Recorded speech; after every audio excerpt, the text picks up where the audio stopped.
Oke, ini adalah trainer engine gasolin sistem EV. Nah, silakan teman-teman identifikasi sistem bahan bakarnya. Untuk kelompok di sini mengidentifikasi sistem bahan bakarnya. Jadi dari tangki sampai dengan ke injektor. Untuk yang kelompok di sini mengidentifikasi sistem pengapian. Itu ya. Untuk yang kelompok di sini, kita di sini nih mengidentifikasi komponen-komponen mesin. Gitu ya. Dari cylinder head sampai dengan dia ke oil pan. Jadi bagian-bagiannya. Ini apa namanya, kemudian ini apa namanya, kemudian ini apa namanya. Jadi diidentifikasi. Itu ya, jelas ya. Oke, kelompok yang di sini. Nah, ini simulator sistem kontrol elektronik TCCS. Jadi kita mengidentifikasi bagian-bagian komponennya dulu dilihat. Ada relay, di sini sudah ada namanya kan? Ada fuse, ada swing motor, ada ignition switch, kemudian di sini ada throttle bodinya. Ini ada sensor-sensor.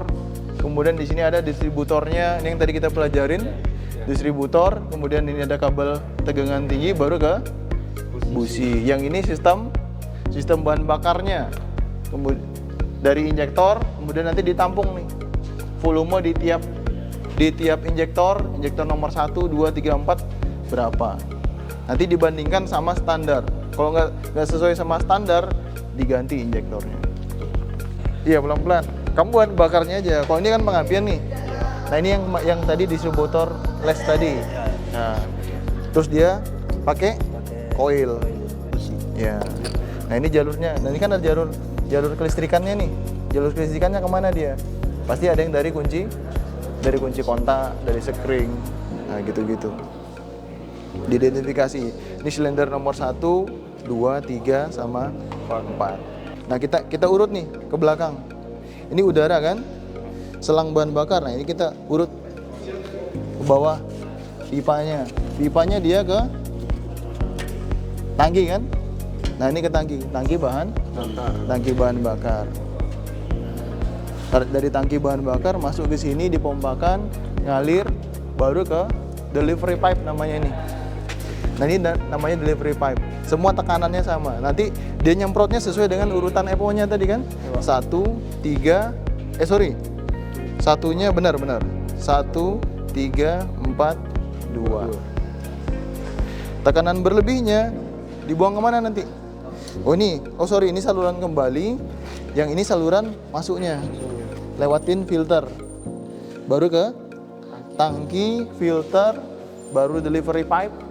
Dari delivery pipe baru ke injektor. Nyemprot lah dia. Nah, ini rantai timing, ini camshaft. Nah, habis itu ini exhaust manifold, di sini intake manifoldnya. Di sini ada injektornya ya. Oh, di yang sebelah sana sudah kelihatan. Tapi ini buat identifikasi komponen aja. Di sini ada pompanya. Kemudian ada gear timingnya yang terhubung sama menghubungkan camshaft sama crankshaft. Crankshaft satu kali putaran,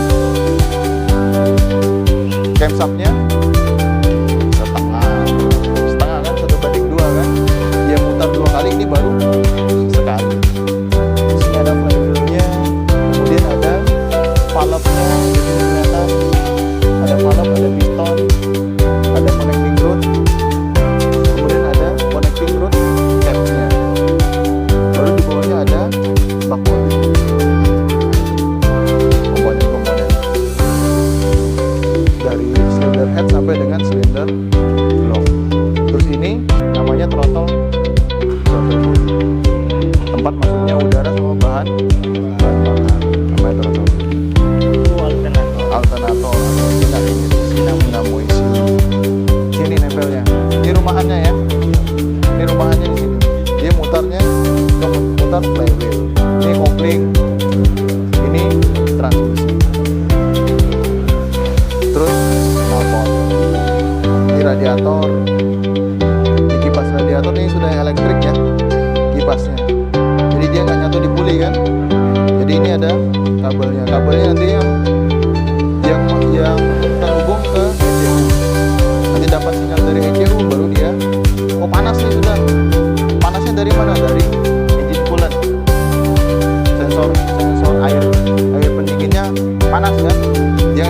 panas nih, baru kipasnya berputar buat mendinginkan apalagi namanya air radiator yang sirkulasi dari mesin ke radiator.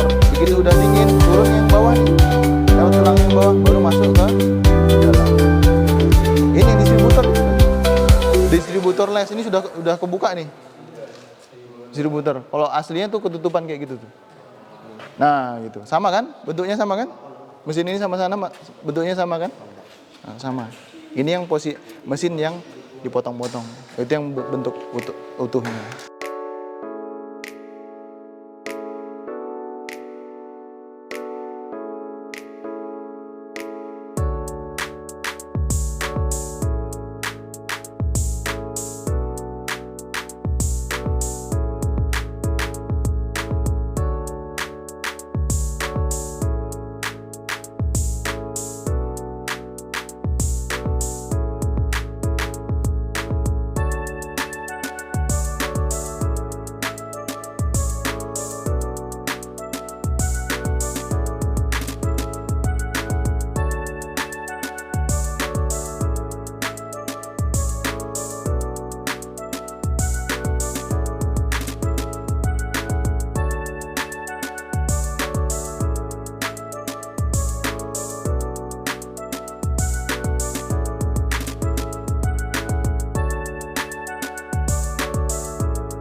Cukup. Mulai di tag ya Pak? Oke. Jadi kawan-kawan harus bisa untuk menggunakan emang nggak bisa Pak kalau misalnya ada manual book yang ini nih. Bisa, tapi masalahnya kita punya nggak yang untuk kode mesin 1 NRFE, kan nggak ada kan? Kalau ada ya harusnya diprintkan gitu loh, tapi kan nggak ada. Makanya dikasihkan yang soft filenya. Soft filenya bisa dibuka hanya di komputer saja atau laptop gitu. Nah, nanti pada saat kawan-kawan melaksanakan UJK sekalipun nggak ada bukunya tetap akan dilaksanakan. Nanti laptop ditaruh di bawah, satu orang satu untuk satu unit kendaraan yang digunakan. Kebetulan satu berarti cuma satu aja nanti yang akan digunakan. Entah apakah satu unit untuk dua orang peserta. Mungkin yang satu nanti kan ada 8 unit kompetensi tuh. Unit kompetensi 1 sampai 4 yang ngerjakan orang pertama. Unit kompetensi 5 sampai 8 yang ngerjakan orang kedua. Dibatasin waktu 30 menit harus tukaran karena batas waktunya hanya 1 jam untuk melakukan sekali uji gitu ya.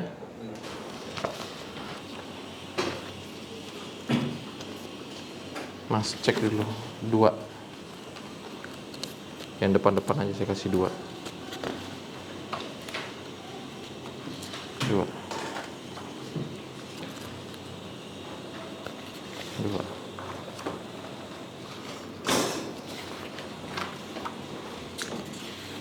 Kasihkan ke belakang Mas. Kasihkan ke belakang. Kasihkan ke belakang.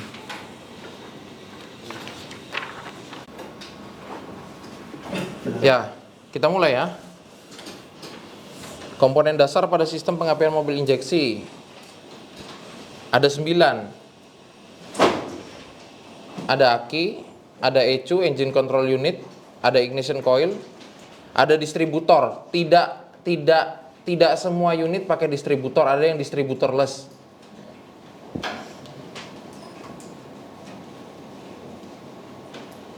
Kemudian spark plug atau busi. Lanjut CKP, sensor posisi poros engkol, kemudian camshaft, sensor posisi poros cam, kemudian ICM, ignition control module, yang mengatur untuk FO, firing order, atau timing langkah penyalaan. 1 2 3 4, kalau 1 3 42. Yang terakhir wiring harness. Tiga. Ya, enggak apa aja itu? EJM, spark plug. Nih, yang paling penting ya, yang paling penting nih. Dia ada ECU-nya. Kemudian ada ignition coil-nya. Kemudian ada spark plug businya. Udah, itu aja. Adanya EJM, coil, spark plug, Sama aki. Ya, kemudian yang kedua, cara kerja sistem pengapian pada mobil injeksi. Yang pertama itu pasti seperti yang kemarin saya bilang, komponennya itu kan cuman butuh ini nih. Cuman butuh sensor. Kemudian di sini ada ECU. Kemudian di sini ada aktuator. Yang menghubungkan ke semuanya ini wiring. Yang menghubungkan ke semuanya. Oke, lanjut nomor 2. Cara kerja sistem pengapian pada mobil injeksi. Yang pertama adalah pengumpulan data. Pengumpulan datanya dari mana? Dari sensor-sensor yang berada pada bagian engine. Sensor apa saja yang dipakai? Sensor poros engkol dan sensor posisi poros cam, ya kan? Dikirim ke ECU. Pertama data dikumpulkan dari sensor-sensor yang ada. Kemudian dari data yang diterima oleh sensor dikirimkan ke ECU. ECU data diproses, ya kan? Untuk dikirimkan ke aktuator. Aktuatornya di sini dalam proses penyalaan pengapian itu apa sih? Aktuatornya apa? Spark plug atau busi. Tapi sebelum ke spark plug atau busi, dia tuh keluaran dari mana? Dari koil. Seperti itu ya. Nah, poinnya hanya di situ saja. Di luar daripada itu langsung coret. Koil baru ke spark plug gitu busi. Coret ya, keliru. Ada lagi di luar itu? Hah? Oh iya. Dari aki ke busi menjadi percikan api dan panas ke pipa dan terjadinya pengapian pada mobil. Keliru, coret. Oke, ada lagi di luar itu? Dari baterai dalam terhubung dengan ignition coil agar dapat mengatur aliran listrik tersebut terhubung dengan busi sehingga busi dapat mempercikan api atau listrik. Ya, itu benar tapi kurang tepat. Karena nggak ada asal muasal pengapian itu timbul apa? Ya kayak tadi tuh yang lengkap tuh. Ada sensor posisinya di titik mati atas proses kompresi. Proses langkah kompresi, dia akan mengirimkan sinyal ke ECU. Kemudian ECU akan memberikan respon atau perintah ke aktuator. Aktuatornya apa saja? Ya coil tadi dan spark plug busi. Seperti itu. Ada lagi yang lain? Impulsnya dari mana? Atau rangsangan yang diberikan dari mana? Ya dari sensor kan? Nggak ada di situ proses sensor ke ECU kan? Ya keliru, coret-coret. Pokoknya itu dari sensor dulu, masuk ke ECU, keluaran atau tanggapan atau reaksinya dalam bentuk aktuator. Kalau di pengapian aktuatornya coil dan busi. Itu saja. Oke, lanjut ya. Nomor 3, fungsi ignition coil pada sistem pengapian mobil injeksi. Ya, ada 3. Menaikkan tegangan, arus listrik ke busi, sama efisiensi pengapian. 2 saja cukup. Menaikkan tegangan sama menyediakan arus listrik boleh.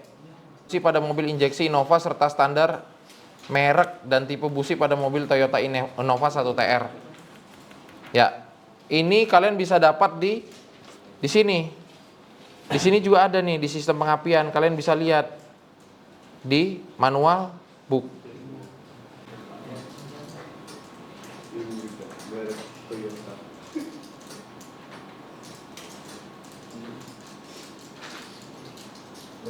Itu yang Nih.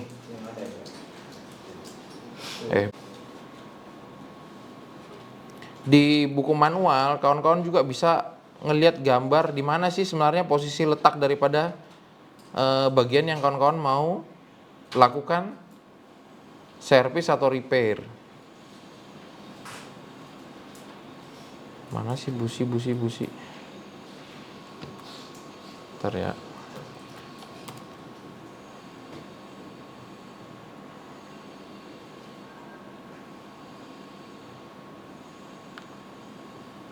Bentar.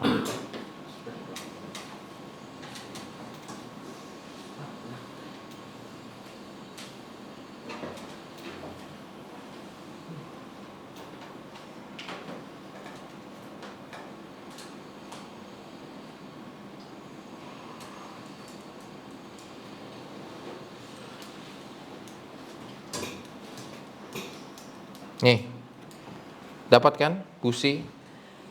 Ada di ignition system pemeriksaan pada, apa nih judulnya nih? Pemeriksaan pada kendaraan. Oke, tadi sampai di pertanyaan yang berapa sih harusnya celah atau gap pada busi atau spark plug untuk yang Innova 1TR, kode mesin 1TR. Nih, ini biasanya saya hilangkan ya. Bukan biasanya, harusnya langsung menurut buku panduan bahwa untuk gap elektroda busi itu seharusnya untuk busi baru adalah 1 sampai 1,1 mm. Oke? Tapi kalau dia untuk busi yang sudah digunakan atau yang masih berjalan cuma dibersihkan saja gitu, dibuka dibersihkan, itu 1,3 milimeter.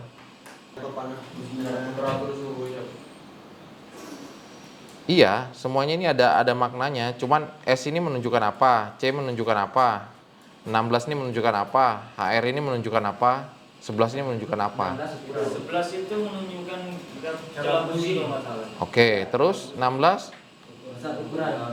ukuran apanya? Kepala busi. Kepala apa bautnya? Baut. Oke. SC-nya sama HR? Memang benar ada yang tipe cold, ada yang tipe Panjang. yang mana?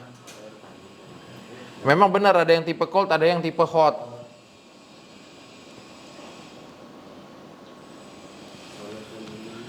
Nanti cari tahu lagi ya. Oke, kita lanjut dulu balik ke yang pembahasan soalnya. Oke. Standar celah busi tadi 1 sampai 1,1 untuk yang baru dan untuk yang lama 1,3. Ya, itu aja jawabnya. Direk. Ya beda cuma penjelasannya kemarin. Yang kemarin berapa? Kemarin 7 sampai 7, yang baru Heeh. 0,7 sampai 0,8. Heeh. Yang sudah terpakai 1,0 sama sampai 1,1. Oke, sebentar. Berarti ada kekeliruan di sini. Ntar kita buka ya. 1 TR kan? 1 TR. Lain, yang lain? Standar gap 0,7 sampai 0,8. Heeh. Sampai sudah terpakai 1,0 sampai 1,1. Ya itu benar itu, nggak usah ditanyakan lagi. Standar merek dan tipe. Ya itu udah benar. Ini dia Pak. Iya udah benar itu. Yang lain ada yang beda nggak sama yang itu? Selain yang tadi itu coret langsung mas. Tipe busi kan, dan merek busi Denso. Terus tipenya 1TR HRT 20 atau PU11. Gapnya berapa? Ya udah coret. Orang yang ditanyakan gapnya kok. Ada lagi nggak di luar itu? Ini Ya. merek Toyota busi coil. Nggak ada gapnya. Coret. Yang ditanyakan gapnya kan, celah busi. Oke, ada yang lain nggak? Ada yang lain lagi nggak? Ada yang lain lagi nggak? Biar kita lanjut ke yang nomor 5. Oke. Nomor 5, besar torsi atau momen yang digunakan untuk pengencangan busi dan pengencangan baut ignition coil pada mobil Innova. Oke, saya kasih contoh yang di pemeriksaan repair manual saja ya. Kalau ini sebenarnya besarnya adalah untuk pengencangan businya 18 sampai 22 Nm. Dasarnya dari mana? Sebentar saya kasih tunjuk. Kalau untuk baut ignition coilnya 8 sampai 10 Nm. Ngelihatnya di mana, Pak? Di sini, Mas. Oke, udah ya. Oke, jika penjelasan mengenai proses sistem bahan bakar pada mobil injeksi tidak mengikuti ini, langsung coret. Nggak dijelaskan, Pak. Cuman dari sini ke sini ke sini ke sini, oke saja. Ya, ini ya. Nomor 1, pompa bahan bakar aktif saat mesin pasti pada saat mesin dinyalakan, ya kan? Kemudian melewati filter sebelum mencapai injektor. Kemudian melewati pressure regulator agar tekanan bahan bakar di dalam fuel rail sesuai dengan kebutuhan mesin. Yang keempat, penginjeksian atau penyemprotan yang dikontrol oleh ECU. Yang kelima, pembakaran. Yang keenam, proses pengontrolan emisi. Emisi yang dihasilkan oleh hasil pembakaran, ya kan, itu pasti akan masih menyisakan uap bahan bakar dan akan diserap oleh charcoal kanister untuk dimasukkan lagi ke dalam ruang bakar. Itu 6 ini saja. Ada yang di luar ini?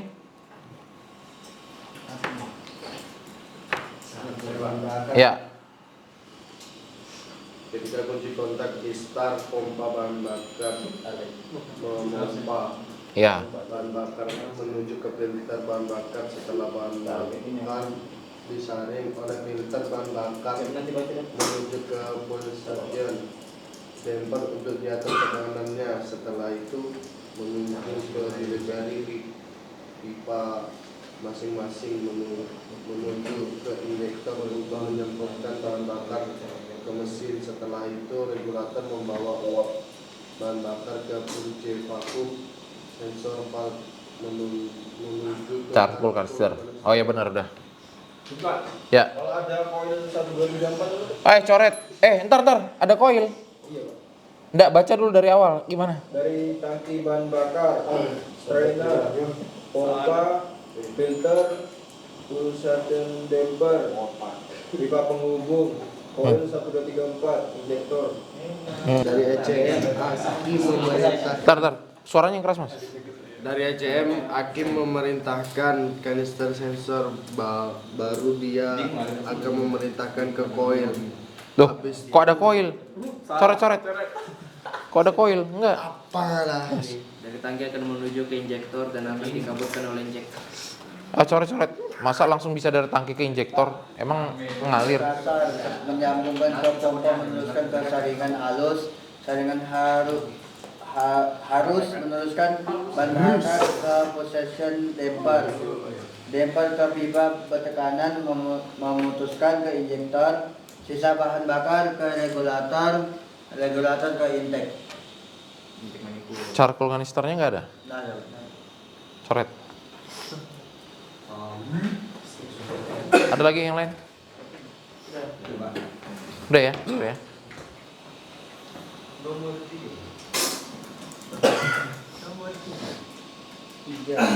Ya, fungsi charcoal kanister pada sistem bahan bakar injeksi.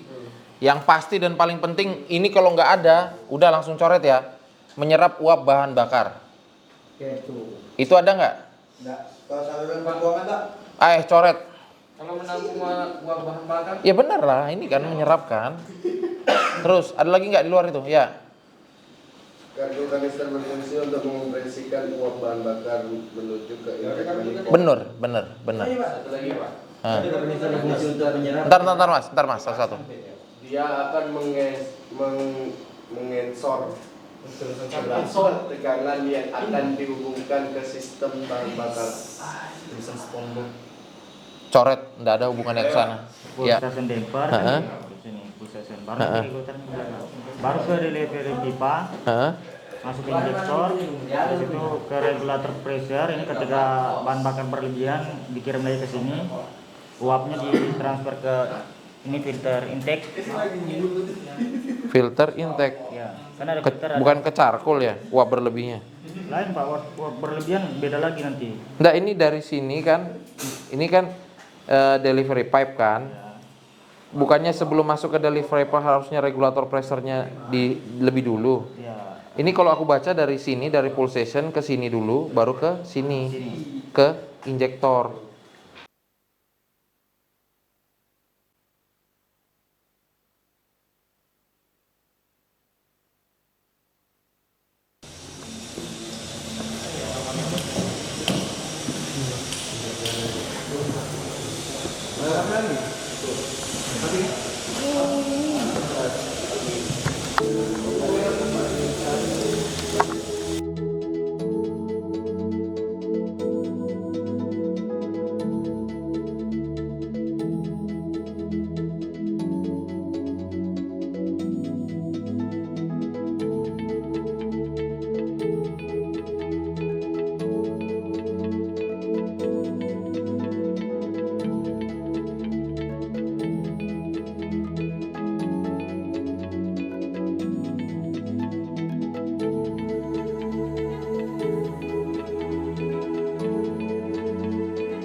mungkin berapa kilo berapa yang cek barangnya.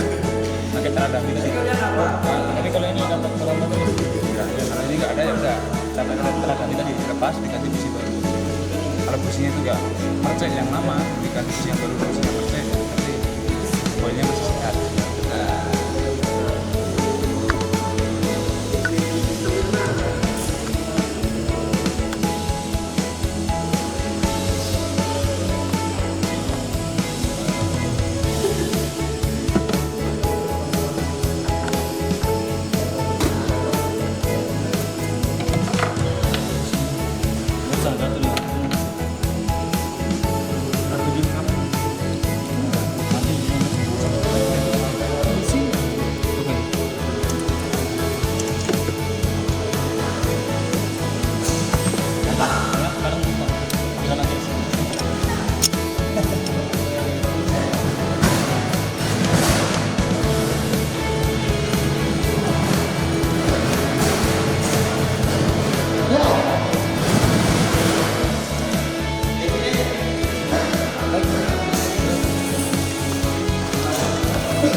Bukan di subsidnya baru nanti udah praktek itu tinggal catat hasilnya berapa.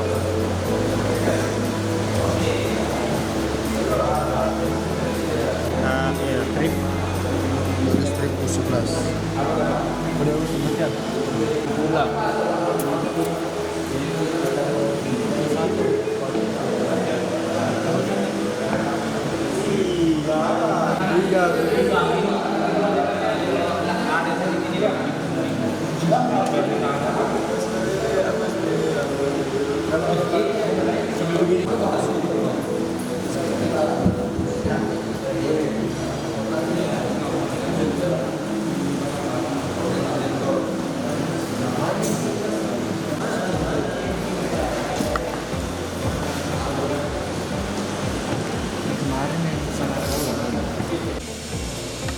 apa namanya tahanannya itu yang di tengah.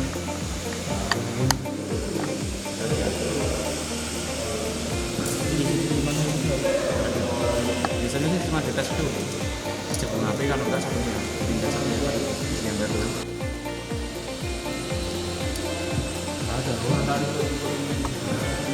Assalamualaikum warahmatullahi wabarakatuh. Selamat sore. Perkenalkan, nama saya Muhammad Ali Putra Hadi. Dan saya Fatir Zeki. Kami dari jurusan TKR Otomotif Roda 4 dari BLKI Bontang. Ini di depan kami ada namanya blok silinder dan kami ingin mengukur blok silinder. Dan langkah pertama yang kita awali itu ya seperti menyiapkan alat, yaitu seperti mikrometer, jangka sorong, dan bore kick. Ya, habis itu kita menggunakan jangka sorong yang sudah dikalibrasi dulu. Terus kita mengukur blok silinder 2. Itu kita ukur dan kita mendapatkan sekitar 89,64 di jangka sorong. Terus kita ke bore kick. mikrometer.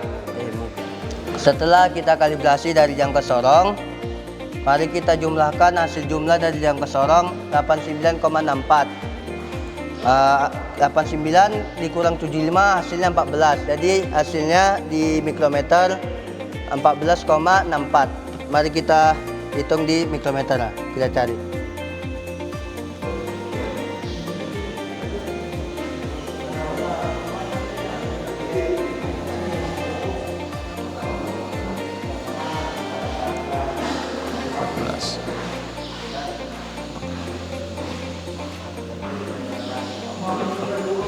Dan setelah itu kita merakit bore kick yang dari belakang saya. Ya, setelah itu teman-teman, mari kita merakit bore kicknya. Yaitu seperti ini.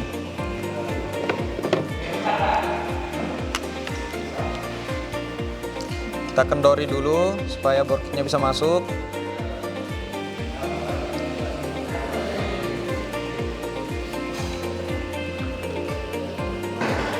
Pokoknya area jarumnya harus lurus, teman-teman.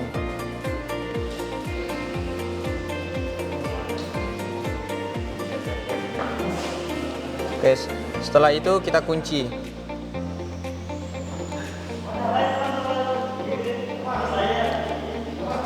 Di situ kita menggunakan root 90.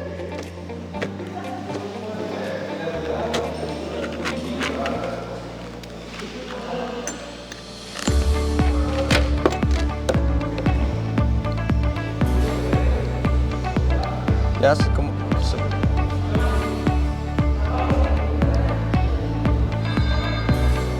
setelah itu kita buka ini, rootnya dikasih masuk ke sini, kayak teman-teman. Di situ kita kencangkan kembali.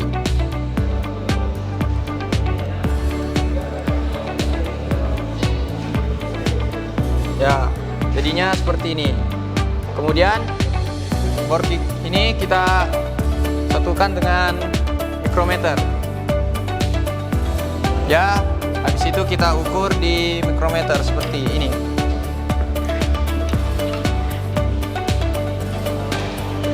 Ya. Terus kita arahkan jarumnya itu sampai ke angka 0. Harus pas.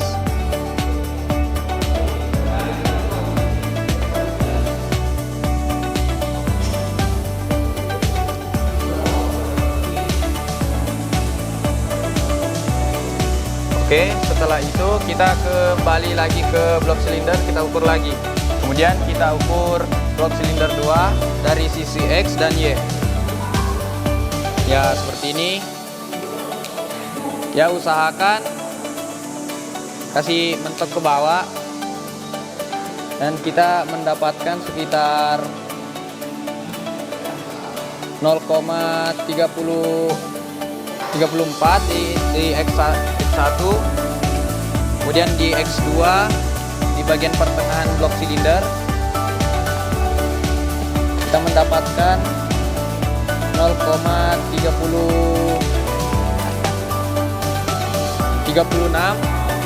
kemudian di X3-nya bagian atas sekitar 0,55. Terus di bagian Y-nya kita ukur kembali.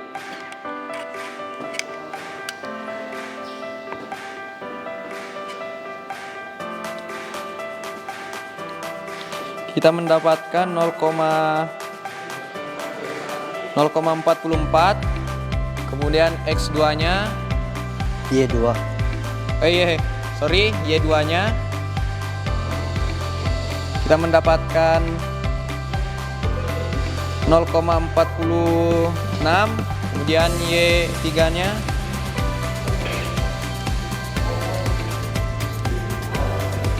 kita mendapatkan 0,58. Ya, setelah itu kita mengukur ketirusan dan keovalan blok silinder. Yang pertama itu kita mengukur ketirusan.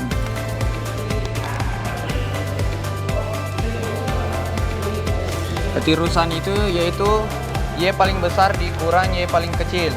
Kita cari Y paling besar yaitu 0,58 dikurang Y paling kecil, kita mendapatkan 0,44. Habis itu X paling besar, kita cari X paling besar itu 0,55 dikurang X paling kecil yaitu 0,34. Habis itu kita kurang tuh 0,58 kurang 0,44 tuh 8 kurang 4 untuk 1 ya 5 kurang 4 1 0, jadi kita mendapatkan 0,14. Terus yang di bawah itu 0,55 dikurang 0,34, jadi 5 kurang 4 itu 1, 5 kurang 3, 2, 0, jadi 0,21. Jadi kesimpulannya ketirusannya itu kita mendapatkan 0,21 karena yang paling besar. Habis itu keovalan yaitu X1 dikurang Y1. Terus itu X1 nya 0,34, terus Y1 nya 0,44. Habis itu X2 dikurang Y2, itu X2 nya 0,36 dikurang Y2 0,46. Habis itu X3 dikurang Y3 sama dengan 0,55, kan X3 nya 0,55 terus Y3 nya 0,58. Habis itu dikurang lagi itu 0,44 dikurang 0,34 kurang 0 1 berarti 0,10 terus 0,46 dikurang 0,36 kurang 0,41 di 10 juga. Terus X3 kurang Y3 dapat 0,55 0,58 dikurang 0,55, jadi 8 kurang 5 3 0, jadi 0,3. Jadi kesimpulannya keovalannya kita ambil yang paling besar yaitu 0,10.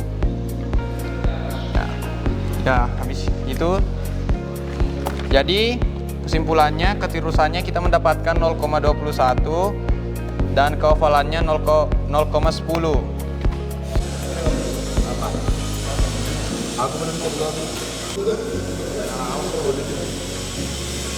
Nyala auto.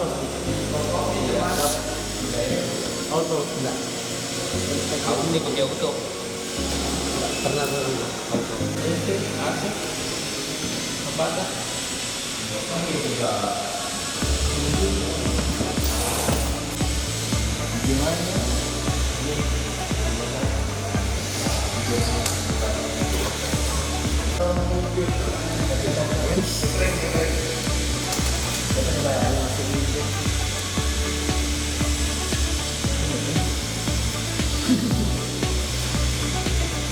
Kita sudah bertiga.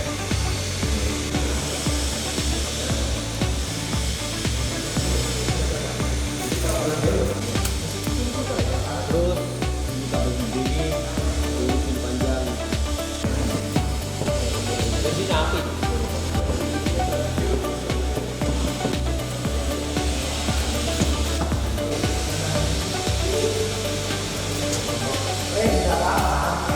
Kamu nggak ketemu, malu deh di video.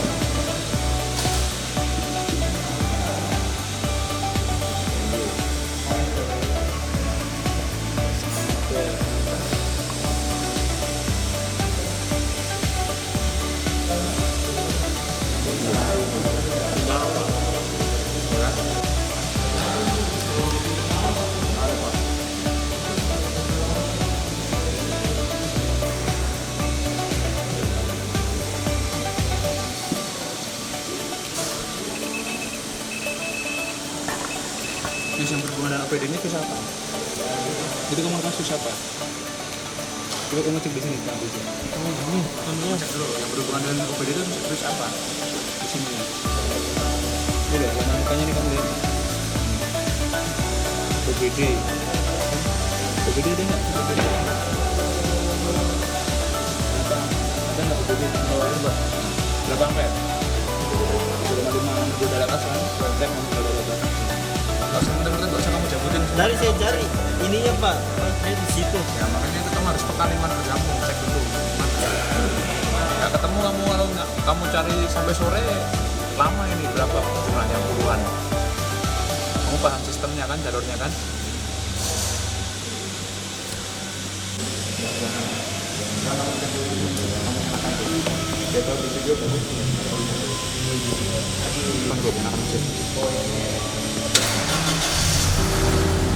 Berapa temperaturnya? Temperatur mesinnya berapa itu? Nanti kalau kamu mau di emisi kan ceknya temperatur mesin kan? Berapa itu temperaturnya? 23 Celcius. RPM-nya berapa itu? Posisi idle. Ini kan idle nih, udah digas-gas kan? 900 itu dia akan ngangkat gas di awal untuk ngangkat apa? Untuk breathing system. Nanti dia akan itu akan langsung itu di 700-an RPM-nya. Throttle-nya buka kan ini harusnya kan? Throttle-nya buka nggak? Throttle position mana? Cari throttle position. Udah buka Pak. 0 kan? Karena nggak dibuka kan? Coba kamu injak gas sedikit, buka nggak dia? Sama RPM-nya naik kan? Pokoknya tidak aja ditahan, tidak aja sedikit. Naik Pak. Naik kan? Dia buka temperaturnya naik, apa RPM-nya naik sama itu bukan juga derajat posisi tadi. Dia akan terbuka. Nanti kamu cek di sini.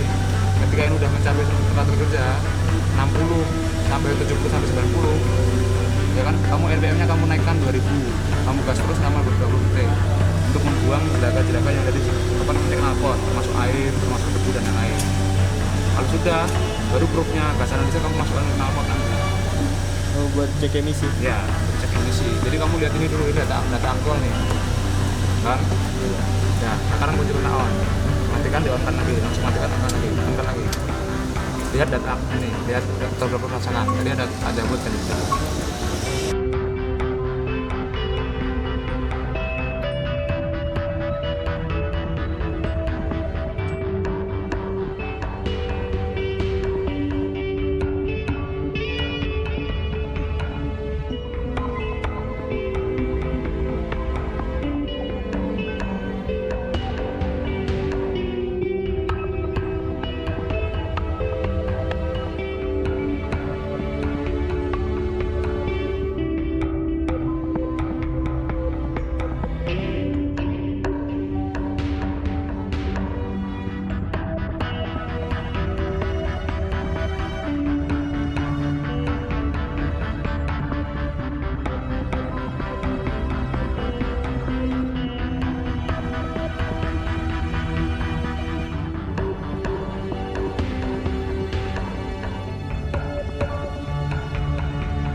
gas analisis ini kan akan menguji emisinya dia.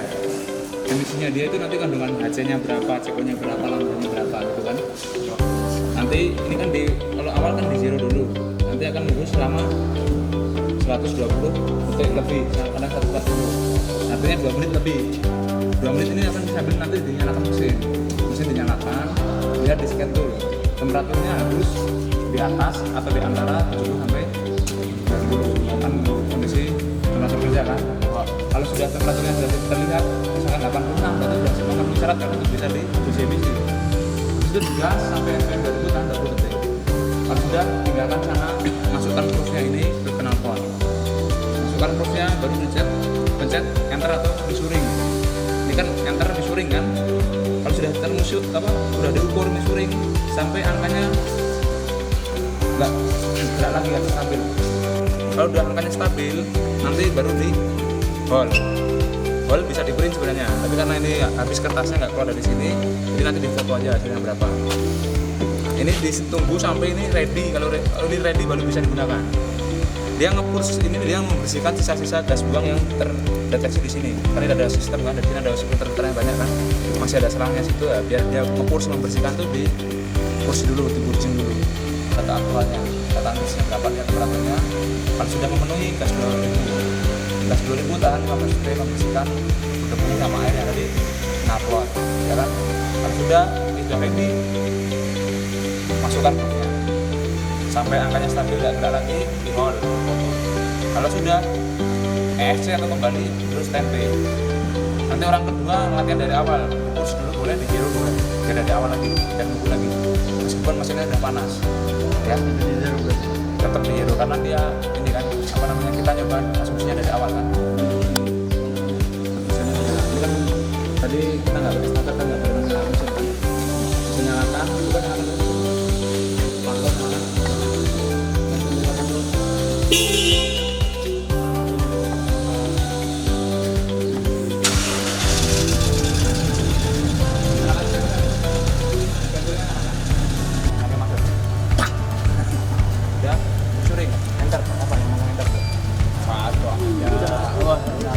udah nanti dia baca dia akan naik turun angkanya sampai dia habis. Itu prosedurnya. Jadi kalian belajarnya dari prosedur awal, nyiapkan ini ya kan, namanya langkah nyiapkan mesinnya, mesinnya ready, baca prosedur bacanya apa prosedur sama sudah pak kalau sudah harus baca di situ di kontrol emisi ada.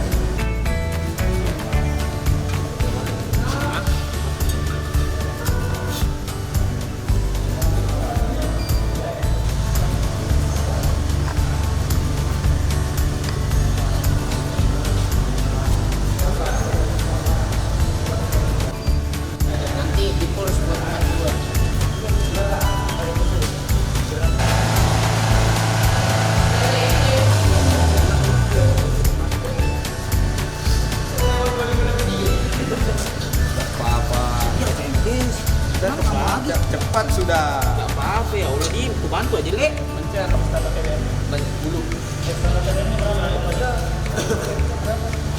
Tidak ada. Oke, kalau gitu. Umurnya.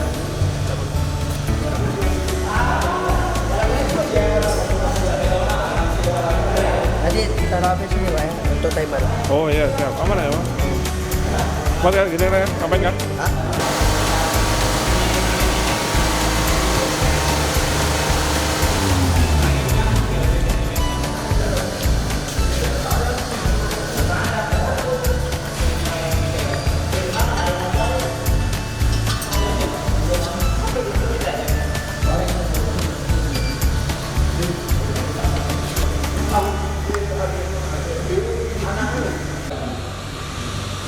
Ini otomatis terbiru ya.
Oke teman-teman, karena alat gas analisernya sudah ready, karena tadi sudah diuji mobilnya sampai 85 derajat dengan RPM 3000.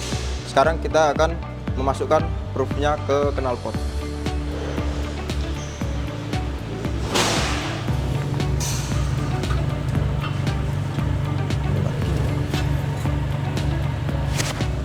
Oke. Itu dipencet aja. Oke, setelah itu kita measuring dengan memencet tombol N atau miss.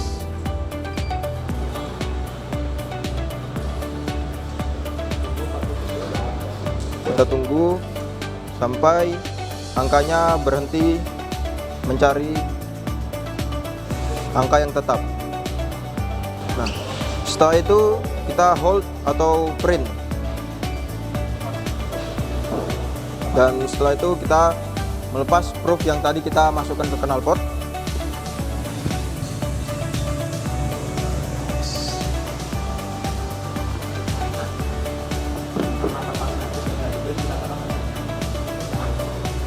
Oke, karena di sini kertas gas analisernya di dalam sini sudah habis, jadi kita di foto saja agar kita bisa mengetahui berapa standar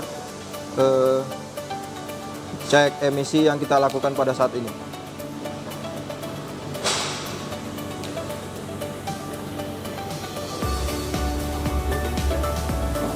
Oke, setelah itu tahap akhirnya kita pencet ESC atau standby.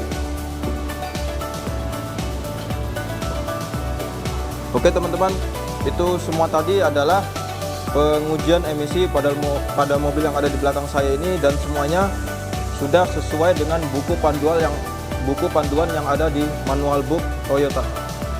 Assalamualaikum warahmatullahi wabarakatuh. Perkenalkan, nama saya Fajar Jadi Hanifah dari jurusan Teknik Kendaraan Ringan Sistem Injeksi. Apa yang kamu ketahui tentang BLKI? BLKI adalah Balai Latihan Kerja Industri, yang mana dalam BLKI ini terdapat beberapa pelatihan yang mampu meningkatkan kemampuan kita untuk dunia kerja. Kenapa tertarik untuk memilih teknik kendaraan ringan sistem injeksi? Karena ingin meningkatkan kemampuan dan pengetahuan di bidang otomotif untuk dunia kerja. Kami dapat mengetahui sistem yang terdapat pada mobil seperti sistem pengapian, sistem bahan bakar, penggunaan scan tool, penggunaan uji emisi, dan lain-lain. Pesan dan kesan untuk BLKI, kesannya sangat menyenangkan, mendapatkan banyak kawan, relasi dan pengalaman baru. Dan pesannya yaitu fasilitas tiap kejuruannya semakin ditingkatkan, kuota peserta semakin ditambah agar lebih banyak yang dapat diterima di BLKI untuk mengikuti pelatihan. Harapan setelah lulus, semoga dapat pekerjaan sesuai dengan jurusan yang sudah dilatih selama pelatihan. Assalamualaikum warahmatullahi wabarakatuh. Perkenalkan, nama saya Arif Dedi Mahendra dari jurusan Teknik Kendaraan Ringan Sistem Injeksi. Apa yang kamu ketahui tentang BLKI? BLKI adalah Balai Latihan Kerja Industri, yang mana dalam BLKI ini terdapat beberapa pelatihan yang dapat meningkatkan kemampuan kita untuk dunia kerja. Kenapa tertarik memilih teknik otomotif roda 4 sistem injeksi? Karena ingin meningkatkan kemampuan dan pengetahuan di bidang otomotif untuk dunia kerja. Apa yang dipelajari selama pelatihan? Kami dapat mengetahui yang terdapat pada mobil seperti sistem pengapian, bahan bakar, penggunaan scan tool, penggunaan uji emisi, dan lain-lain. Pesan dan kesan untuk BLKI. Kesannya menyenangkan, mendapatkan banyak teman baru, dan relasi dan pengalaman baru. Untuk pesannya, fasilitas setiap kejuruan semakin ditingkatkan lagi, dan kuota peserta ditambah agar lebih banyak yang dapat diterima di BLKI ini. Harapan setelah lulus, Semoga dapat pekerjaan sesuai dengan jurusan yang sudah dilatih selama pelatihan. Semangat pagi! BLKI! TKR Injeksi! Luar biasa!